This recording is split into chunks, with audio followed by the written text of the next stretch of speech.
Dobro večer svima, nadam se da svi ok. Evo, slučajno sam naleteo na izlaganje jednog naučnika koji je inače doktor psihijatrije, znači psihijatar, koji je iznao svoje viđenje o ravnozemljašima i o poznacima navoda pokretu ravnozemljaša. Hteo sam da napravim ovaj video kao odgovor na njegove tvrdnje, ali pre toga sam, samo čisto preveo i hteo sam da pre svega čujem vaše komentare da bih uvrstio u svoj odgovor u ovom psihijatru. Tako da pozivam sve moje, da kažem, pratioce kanala, sve one koji komentarišu, sve one koji dolaze redovno subotom u krivinu, u hang, u panel, u chat i tako dalje. Izvolite, ostavite komentare pa ćemo zajedno da napravimo odgovor ovom doktoru psihijatrije. Izvolite. This is Dr. Grande. Today I wanted to answer a question that I received about the flat earth movement and what possible personality profile might we see associated with it or mental health symptoms. So in case you don't know, the flat earth movement, this is a group that believes that the earth is flat as opposed to spherical. And this isn't something that they're doing just to be funny or to kind of mix things up. Many of the members of this group actually believe the earth is flat. So there's a real conviction here in terms of belief. This is something that they actually believe. Now, first it's important to point out here that I can't and won't diagnose anybody who's not my client. So really here I'm just speculating about what we might see in terms of personality or mental health symptoms with some people that have this belief. There could be people that are members of that movement who have no mental health disorders and have a personality profile that's within normal limits, whatever normal is.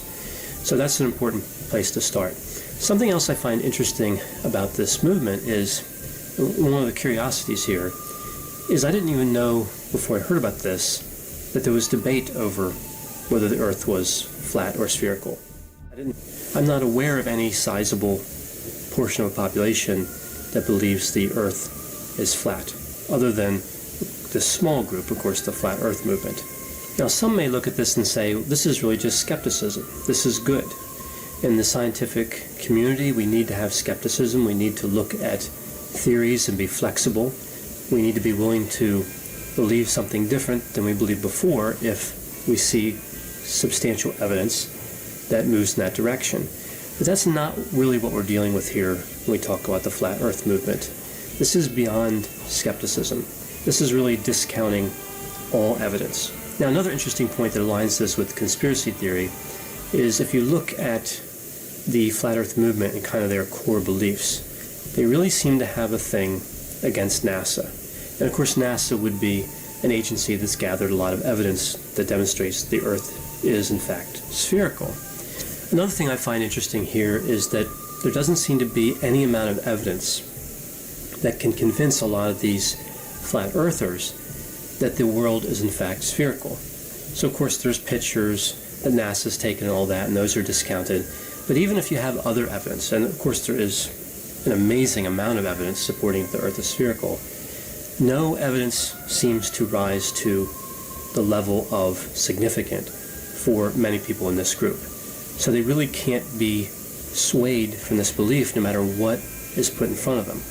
If evidence is presented and it appears convincing, oftentimes they say it was fabricated. So we end up here in kind of a logical dead end where there's no way to really reason and move forward. So again, this is a departure from adhering to the scientific method. If these individuals were really committed to the scientific method, they would look at the evidence and at least be willing to consider that the earth is spherical. Would be if you look at the explanations of how the earth is flat as opposed to spherical in this movement, the explanations defending the flat earth model are extremely complex, much harder to believe, much more full of fantasy than the actual scientific explanations that we believe are true. So the Earth is spherical, and its nature as being a sphere makes sense in terms of bodies orbiting the Earth and the Earth orbiting the Sun and all that. The flat Earth movement has to make up all of these really unusual mechanisms in terms of physics to explain how the Earth could be flat. And of course, one of the toughest would be, how come nobody's ever reached the end of the Earth and just driven off or sailed off? The popular explanation I hear for this is that NASA is guarding this wall of ice that exists at the edge of the Earth. So again, very fantastical explanations compared to what we actually know from science.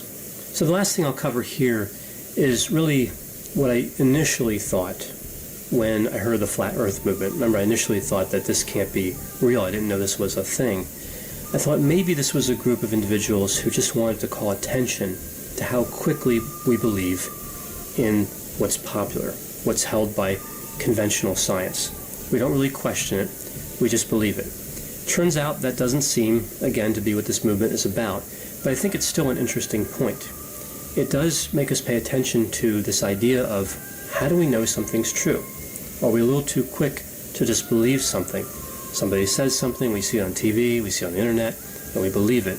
But maybe we should be a little more cautious, not to the point of discounting all evidence, but just healthy skepticism. So I think there are a lot of lessons to be learned from this flat Earth movement, and really the whole movement and everything we see here is fairly fascinating from a personality perspective, and again, potentially from a mental health perspective. I hope you found this discussion of the flat Earth movement to be interesting. Thanks for watching.